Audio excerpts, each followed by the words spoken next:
Welcome to the Nightly Rant. I'm Mike. And I'm Torya. This is the show where we talk about the awful things that have happened in our day, the awesome things that have happened in our day, and all the things in between. Thanks for listening, and we truly hope you enjoy.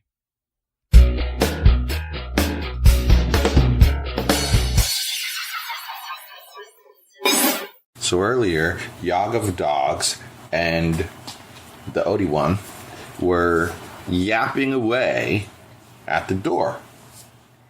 Okay. I had no idea the heck was going on. I heard them barking. What the heck was going on? Then someone posted a picture of 3 cars in the fire lane. And then a little while later, they posted a picture of a note that was in the windshield of the truck that was in the fire lane. And it was basically saying that our next door neighbor was moving in, and that's why they were parked there. Hello, next door neighbors. I see no problem with that. I mean, there's nowhere for them to park to move in. Right. Mm-hmm. Exactly. And I respect it. So you got to do what you got to do. I mean, they left a note. So, like, if there was any real problems, you knew what apartment number to go to. Do you want to know what it means, though? The fact that they left a note? I'll give them, 50% because they're for being courteous. Mm-hmm. The other 50% means she's telling people when they move in that they can't park in the fire lane. Okay, how do you jump to that conclusion? Because who's going to just be like, oh, there have been people parked here all day, but I don't think I can park here. I know they were here earlier, too. So you're saying that the fact that they're parked in the fire lane shows you that she's told them they can't park in the fire lane. That's the part I'm not grasping. The fact that they left a note tells me that she told them that people will call the tow truck if you're parked in the fire lane. Okay, yeah. Sorry, I know I wasn't clear the first time. Not even close. That's why I said I didn't get that one at all. But here's the thing. At least they had the courtesy to put an apartment number. So if for some reason you couldn't get by or whatever. Yeah. You at least have an apartment number to go knock on the door and be like, hey, I can't get by or I can't get out or whatever. That's courtesy. Mm-hmm. Because clearly you gotta be somewhere to move your stuff. You gotta be. I agree. There's just no other choice. I mean, there's a lot of people over there right now. So my guess is both their parking spots have cars in them, plus the 3 cars that are parked on the ramp. Yeah. Well, when I moved in, I brought the truck. Just how courteous I was. I brought the truck down to number whatever it is down there. 30 whatever. Oh, yeah? And then we carried the stuff in from there. That really was courteous, given how far that is to the elevator. Uh-huh. And we just did our thing. We moved that tank of a couch into this place. From back there. Couch is awful. So, yeah. And it just got heavier with time. Yeah. It was crazy. Which is really gross. It was crazy. It was super crazy. It's all that cheese that it was held together with. But then it makes you say, I hate this word, makes you say the word boycott. What does that make you think of? Rage. Why? Mostly because the word boycott is used when people are acting like fascist idiots. A lot of the time. What?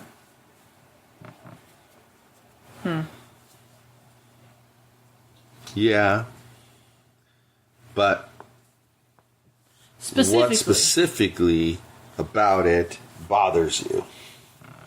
Okay, well, when the specific example I can think of is the fact that people in parts of Southern California are, like, yelling and screaming that they should boycott In-N-Out Burger. which I don't know if you've ever been to Southern California. In-N-Out Burger is like this place that tourists want to eat when they come here. And where everybody likes to eat. Because it's all exciting. It's always consistent and it tastes good. Right. So apparently, this is what the clickbait title had said, so calm yourself for 1 whole minute.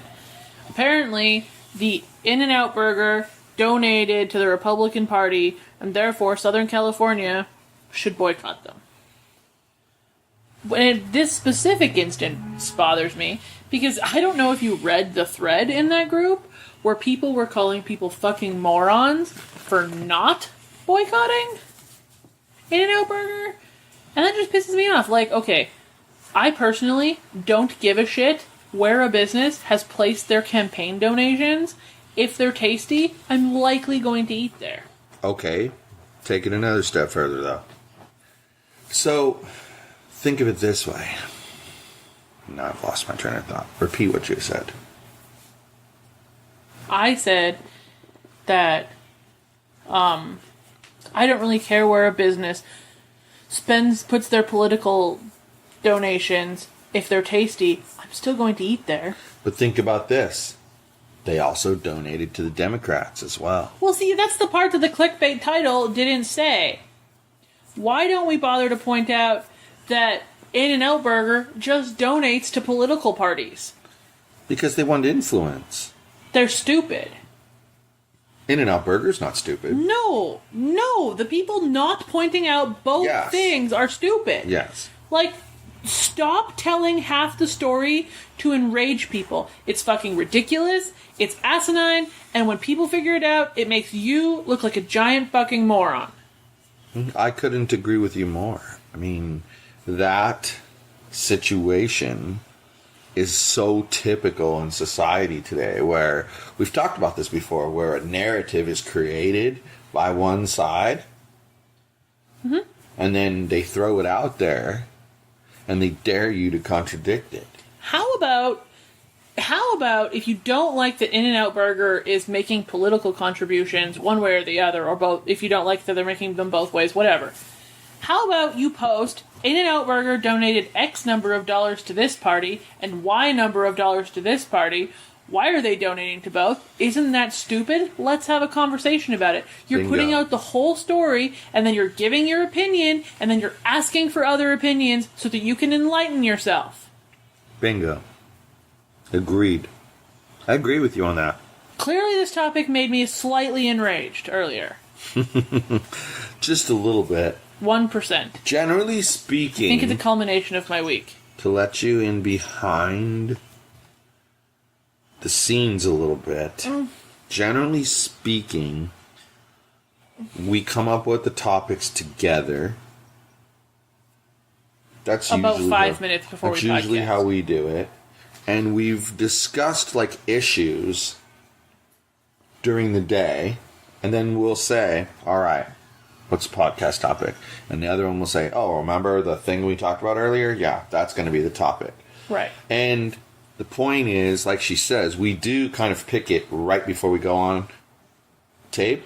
Because we don't really like to pre-discuss things. Because we want it to be real, but we've kind of introduced the topic to ourselves earlier in the day. Not having a discussion about it, but literally like, yeah, did you hear about In-N-Out Burger boycott? And then she's like, yeah, I heard about that. I didn't tell you all my opinion of it earlier. I had no idea where that was going. So. But clearly you knew I was mad about it, because when I was like, hey, did you see this shit? And you were like, yeah, I saw that shit. Yeah. And then I was like, we're podcasting about this crap tonight. And then I held my opinion in and got madder and madder and madder all day about it. And it's only been a couple hours. It was after we picked up the demon from school. Yeah, it's only been a couple of hours. I mean, that's the thing. You get heated about something, you just let it rip. And that's why we like to pick our topics right before we go, because you get as raw an opinion as possible. Like, I had no idea what she thought about this. None. Zero. I usually feel this way about boycotts in general. Okay. Like, if you don't like something, don't go there. But don't go on the internet and try to guilt/bully other people into joining your shit. Because, honestly, I don't really give a shit most of the time. There are some instances where I'm like, that's a little bit too far. Like what we talked about last night. I will never bank at Bank of America. Because I feel like they're treating people very badly. That's poor treatment of people. Wow. But I would never try to guilt other people, like, say we have a friend who has a Bank of America account. I'm not going to, like, guilt them and be like, you should really be boycotting Bank of America. They're doing these things. I might be like, hey, did you hear about all these things? And then we'd have a discussion.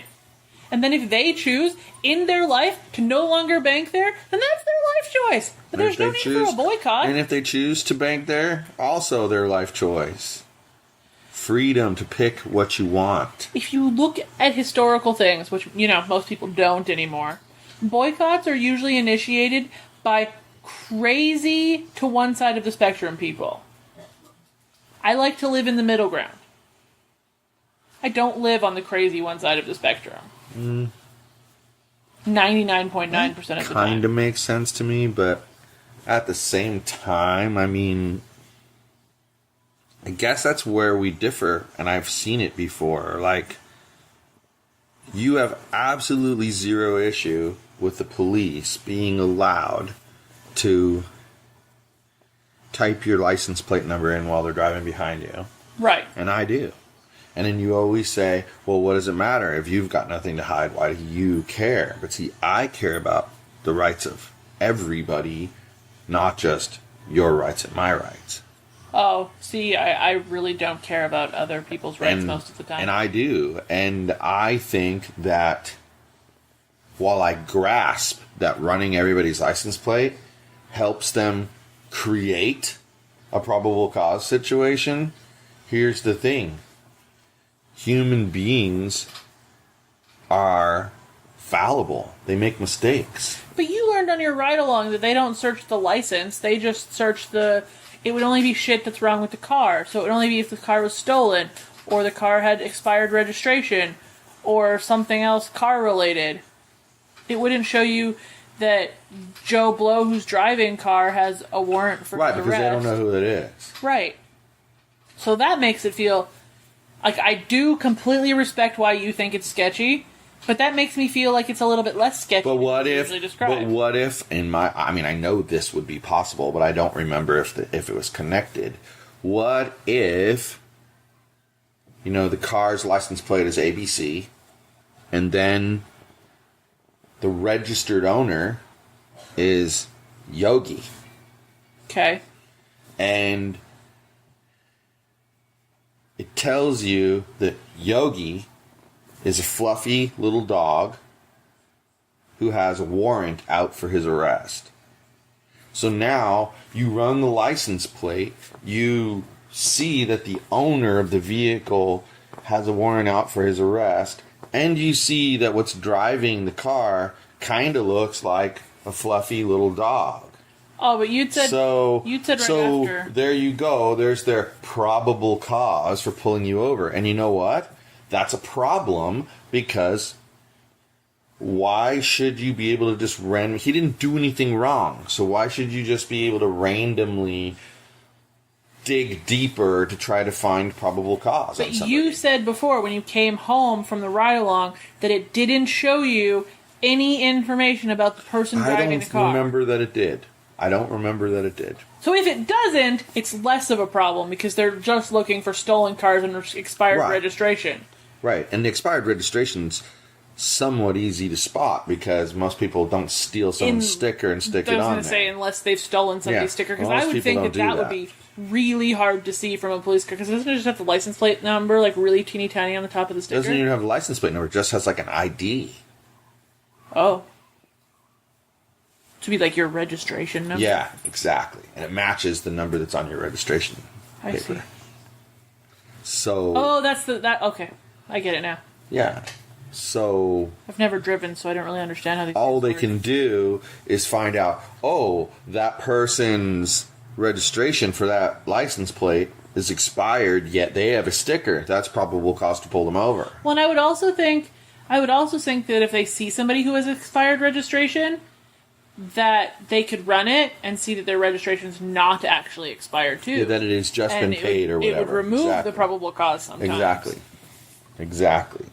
So if it shows no identifying like wants or warrants on the registered owner of the vehicle, I really don't think there's a problem with it.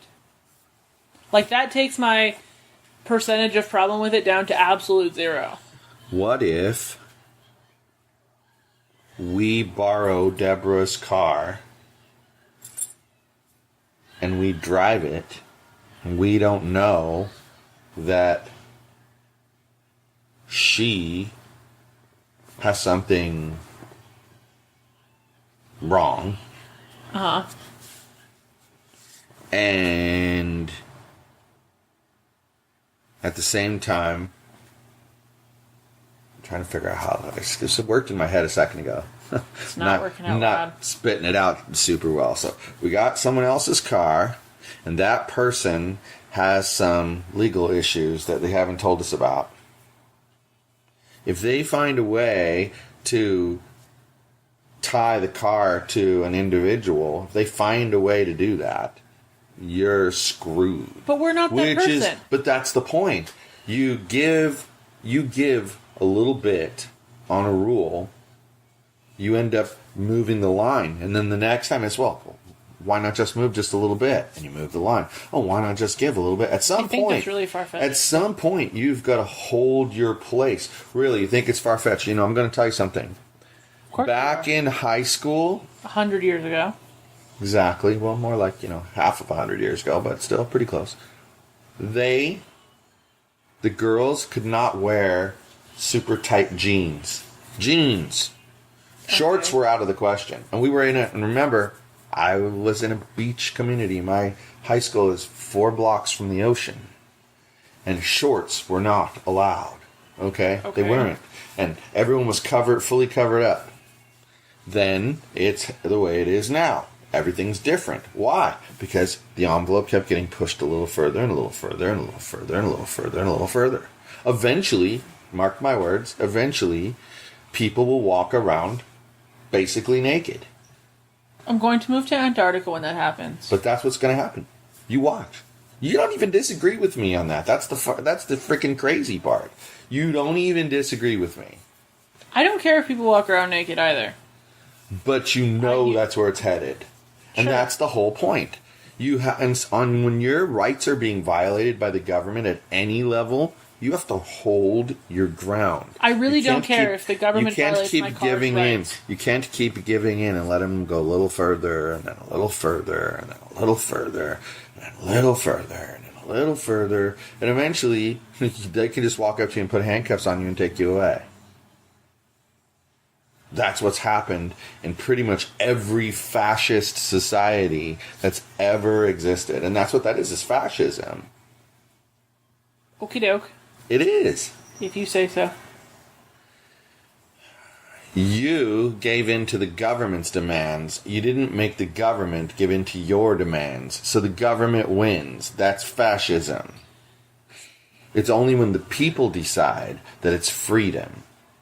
The people have to be the ones to be deciding, because the people are the ones who have to face the issue. If the people don't like that the police run their license plate while they're driving, then the people should do something about it. Exactly. But I personally don't care, so I'm not going to be leading the riot to stop this. Then I will. Go for it. Whatever makes you happy. To. It makes me thrilled. Like I said, I legitimately do not care what other people do. I know this. Also, I'm not even joking. If people start walking around naked, I really don't need to see that. I'm going to move to Antarctica because nobody in their mind would walk around naked in Antarctica, and also they would die very quickly.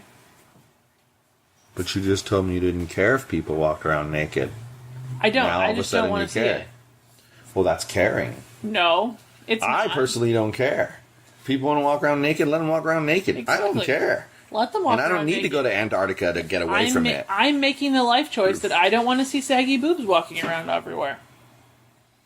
Or twig and giggle berries.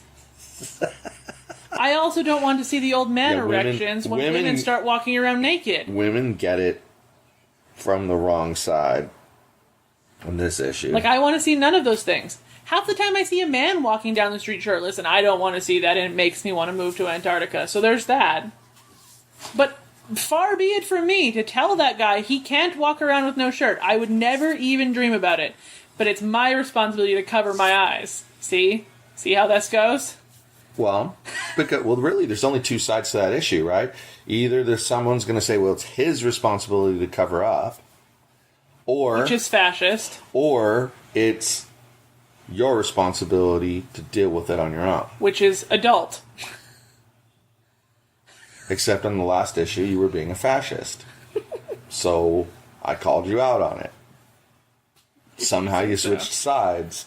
What happened? Decided fascism wasn't for you? I'm not a fascist. Did you suddenly decide? Did you suddenly decide fascism wasn't for you? I'm not. I think I found the title of this episode. But I think I found the title of this episode. Sure Do you know how many people will listen to this if the title of the episode is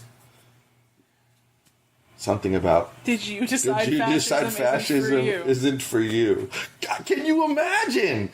That's what. Why do you think so many people are in our group? Because they decided fascism wasn't for them. But I don't understand. Okay.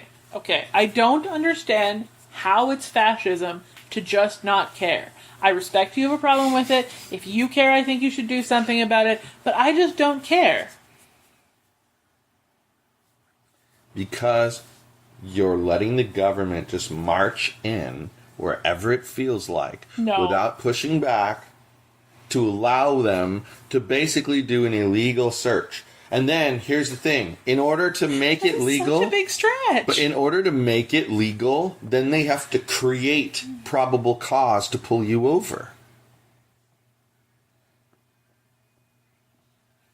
How do you justify that? I'm not that you're giving them a way. You are allowing them to have a way. No, I'm not. To make up probable cause. I can't vote here. This is why I don't care. You realize that, right? I have zero ability to influence anything political here or any of the things like that. So that's why I don't care. That's how the people here have decided. You realize that if I was somewhere where I couldn't vote yet, I would be keeping up with the issues and getting a passion about one side or the other or the other or the other. I would pick an ideology and I would work that. Whatever that was at that country, that's what I would be. If we were in Canada and I was the Mickey Mouse Party, I don't care. That's who I'll be, is the Mickey Mouse Party, if that's who I agree with. Okay. And that's my point, is you've got to get behind things even though you can't vote. You got to care about it. Hold on a second. If you told me I don't like this because blah blah blah blah blah, or I don't mind it because blah blah blah blah blah, but I don't mind it because I just don't care about anything, it's not a cool answer. We had this discussion about this before. I actually don't care because I think that it probably does more help to society than harm. You're one of those greater good people. What is the greater good, by the way? I don't know. See, that's the problem. If you can't define the greater good, how can you take on the project?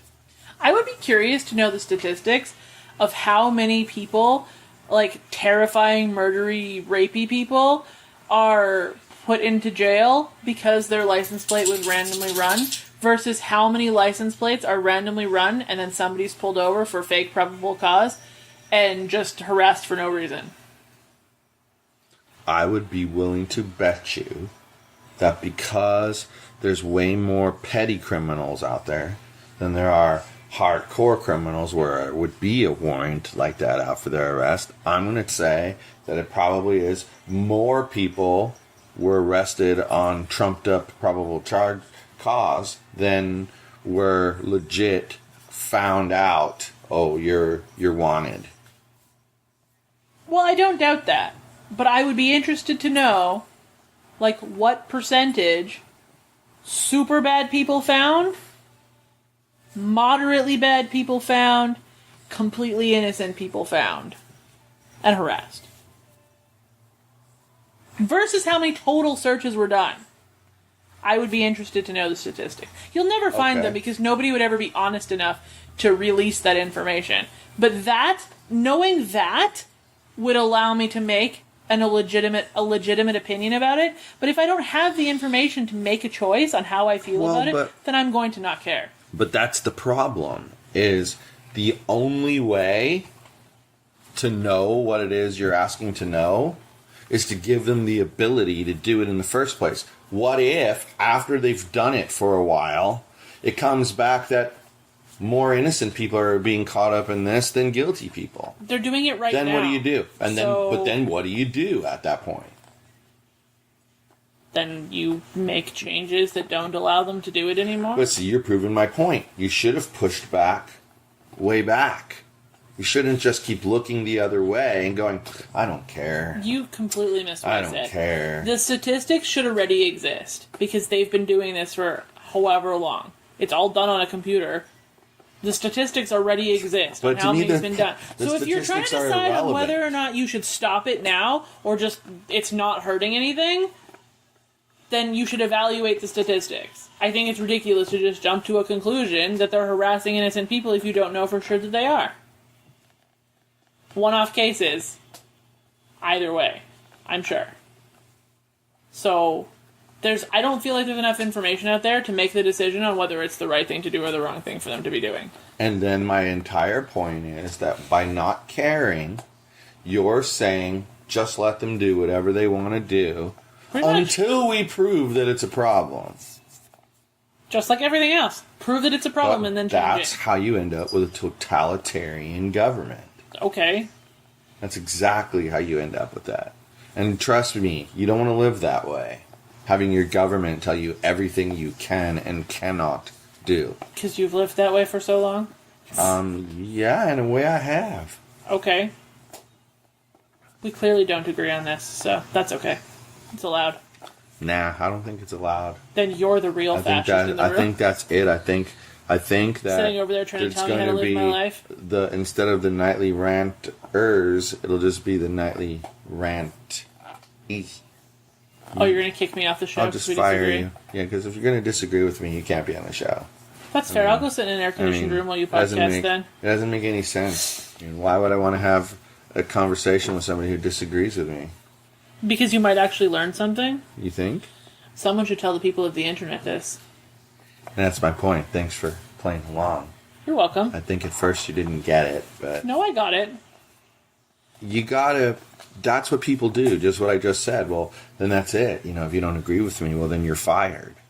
You're off the show. It's my show. It's my idea, so you're out of here. Bye. You and I have completely different life experiences up until 3 years ago.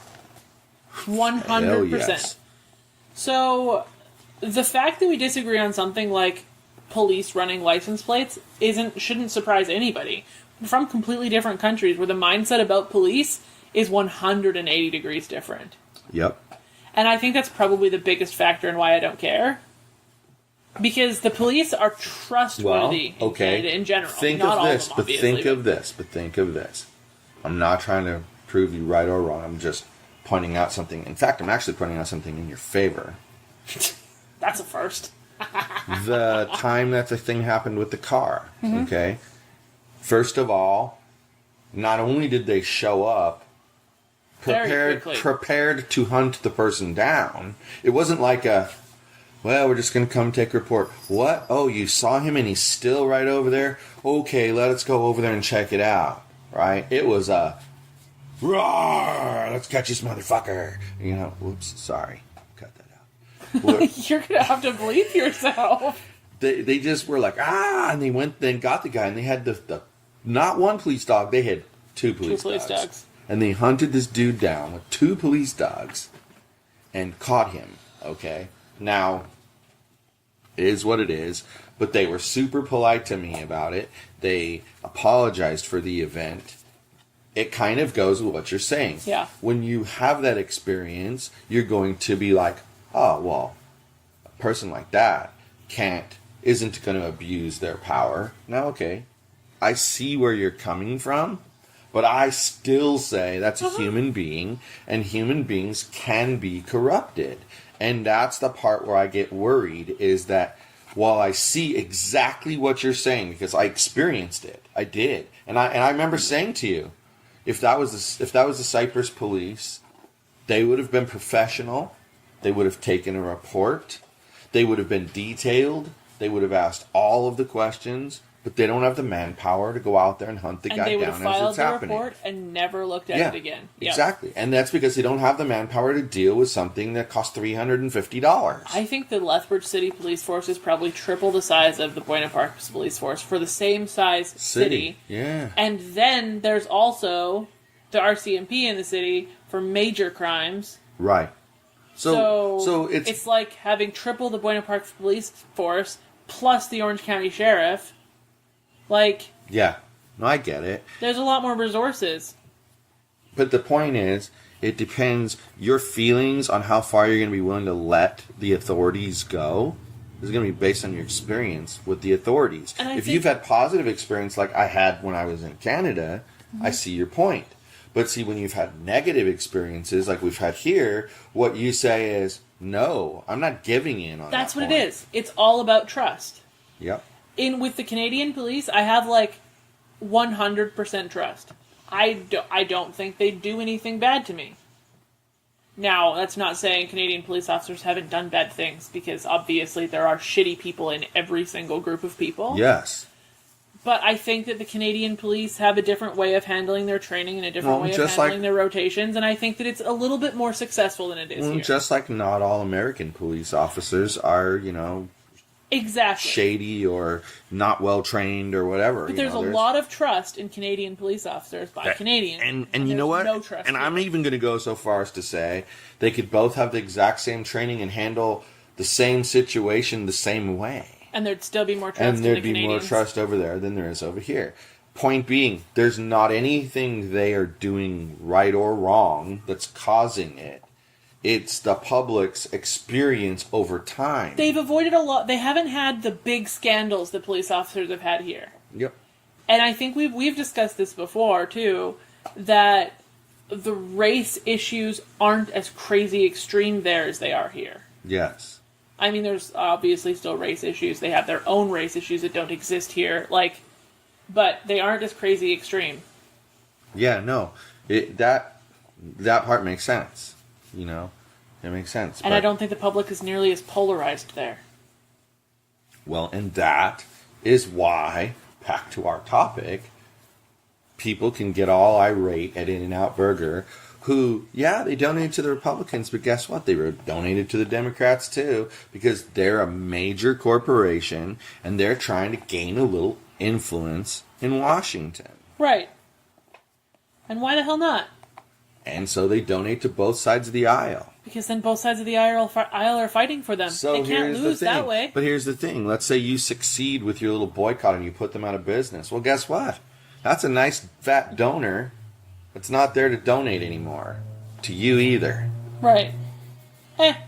Yeah, I think it's ridiculous. And that's where I sit on the issue, is they haven't thought it all the way through. You know what's interesting? We completely disagreed on the police issue and then figured out the reason we disagree on it. And now we can just go happily on our merry way disagreeing, and neither of us care. Well, yeah, it doesn't matter because like what I'm saying to you makes sense. I totally see what you're saying, and I can see why you would stop right there. Yeah. But see, with the experiences I've had, I keep going, and I go, well, what would stop them from doing X or Y or Z? I've had 3 major interactions with police. Ever. All of them in Canada. Okay. The first interaction I had was when I was a teenager, and I was teenagering in a park at 2 o'clock in the morning. Right. The police officer cruised by and was like, there's a curfew. You simply cannot be here. He loaded us into the back of his police car, and he took us back to where we were spending the night. He did not take me to my parents'. He took us to my friend's parents, because that was where we were spending the night. He completely believed my story that I was sleeping over there, which I was. I wasn't lying. And just dropped us off and said, now, there's a curfew. Don't let me catch you out here again. Noted our names. That was it. That was that. Okay. That's interaction number 1. Interaction number 2 happened at about 2 o'clock in the morning. You have a penchant for that time. Well, maybe it wasn't quite that late this time. It felt that late because I didn't sleep at all. Because the people who lived in our basement were fighting and trying to kill each other. When she called the police, she did not bother to tell the police, probably because she was terrified for her life, that they lived in a basement suite. So what do the police do? Of course, they go to the main door of the house and just bust it the fuck down.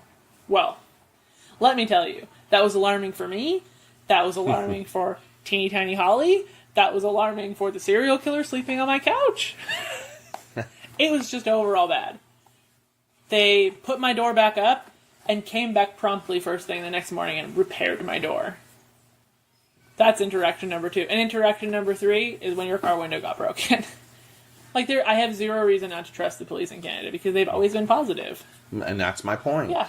And I can totally see that. Mm-hmm. But for me, with the stuff that I've experienced, I take it, I follow right through the path you just went through, right. And I go, but if I allow them to do this, what if they do this? Because you don't have trust, because pretty much... Because it's been violated. You have the positive experiences that I have, pretty much, but you also have 10 negative ones for every positive one. Mm-hmm. And that I don't blame you for not trusting the police here. Your stories have made me not really trust the police here. Yeah.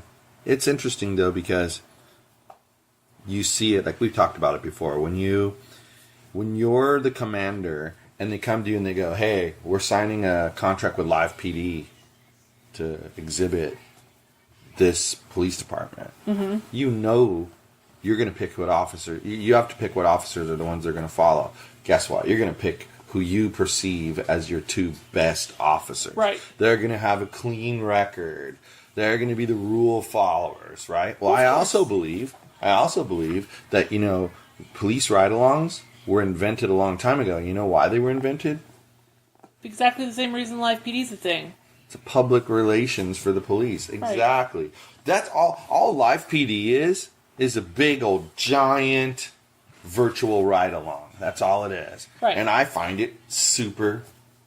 Hey, we've cussed already. I find it super fucking cool that you see this stuff. Every weekend you spend 9 hours on a ride-along? There's times I don't agree with what I see and how they handle it. Yes, that is the truth.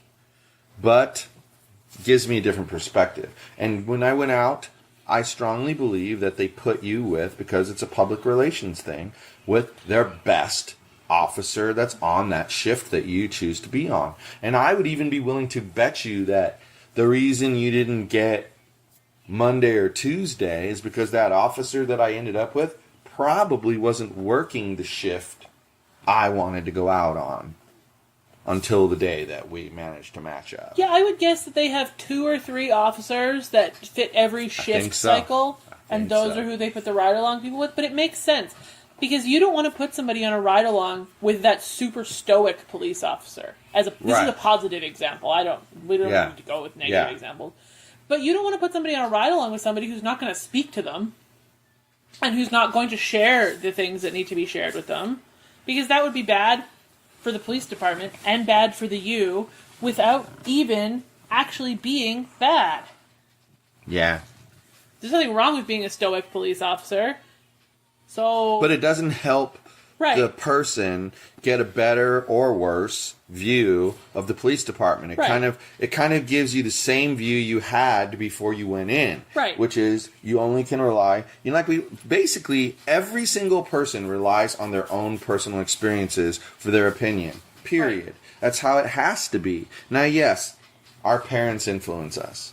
I 100% understand that our parents influence us. Friends that we pick influence others. us. But that's also why a lot of parents will say that it's very important who your kids hang around with. And that's why, because it does kind of shape their thinking. That can be good or it can be bad, depending on how you've taught your kids to pick their friends, Right. But the long and short of it is, you're going to have disagreements, and that's okay as long as there's understanding of each other's side. If you don't understand my side at all and you just dismiss me, that's rude. Because you're basically saying, you're not even important enough for me to listen to what you're saying. Well, yeah, like if, what was it, like 10 minutes ago, if I would have said, I don't care, and I don't care how you feel about it, the rest of the conversation would have gone very differently. But because I said, I completely understand what you're saying, it just doesn't bother me. I just don't care. Right. It's different. You've admitted that you've listened to what I had to say. Considered it. You've considered it, and you don't care. And it just didn't change my opinion. Yeah. I mean, right. And that's good. There's nothing wrong with that. Right. It's when just people just go, I don't care about that.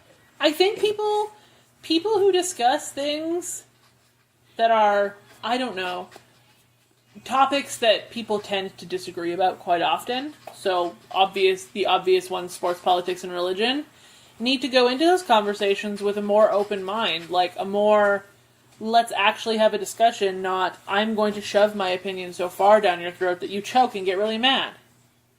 Because I feel like, especially online, people come into a discussion and they're like, this is the way it is. I don't give a fuck what you think. This is the way that it is. And then the other person is like, well, fuck you. If you don't care what I think, I'm just going to shove it down your throat anyway. And it turns both people into awful people and gives everybody else a headache, and nobody wins. That was a long sentence. My apologies. But it makes sense. Yeah. But it makes sense. Yeah. And that's the thing, like, all too often today, especially the people online, they aren't coming to discussions to have a discussion. They're not coming there to have an open mind. They're coming there to shove their opinion down your throat. And that's why one of the top phrases on the internet is, I'm entitled to my opinion. You are entitled to your opinion, but you're not entitled to disrespect mine. Exactly. That's how I feel about that.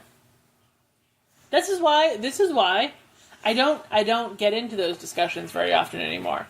Like, when previously I would get into all of the controversial discussions in the political groups. All of them.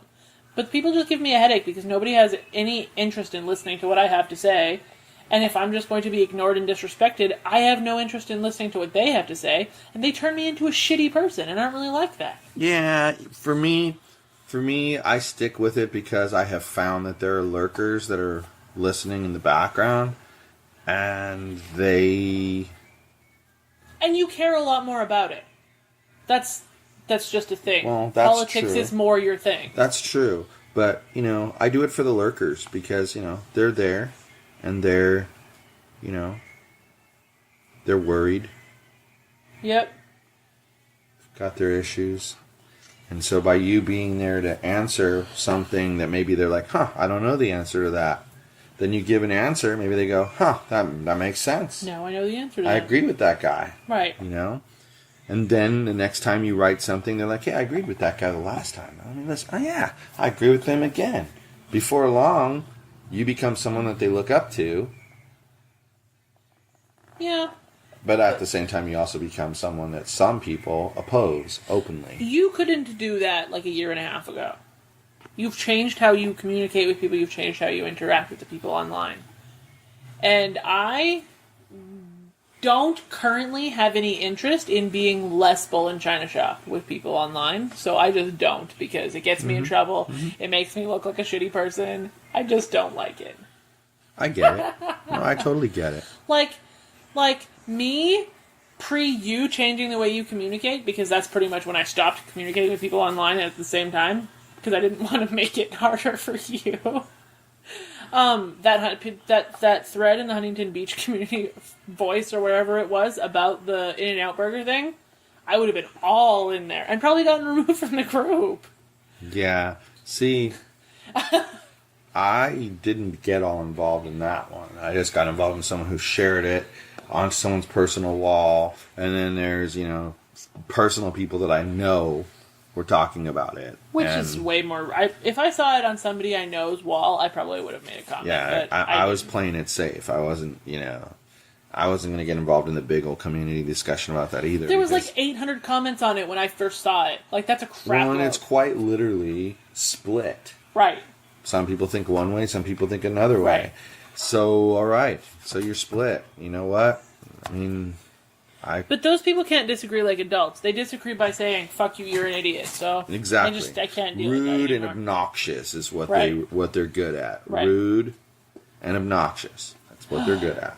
So, anyway, I think we've beaten this to death. On the note of rude and obnoxious, good night, everyone. Hasta la bye-bye, midgets. Hi everyone, this is Mike, and I truly hope you enjoyed this show. You're able to subscribe to this show on iTunes, Google Play, and Stitcher so as to never miss an episode. If by chance you did miss an episode here or there, you can catch up on all shows, past and present, by heading over to yogispodcastnetwork.com/TNR show. Thanks for listening.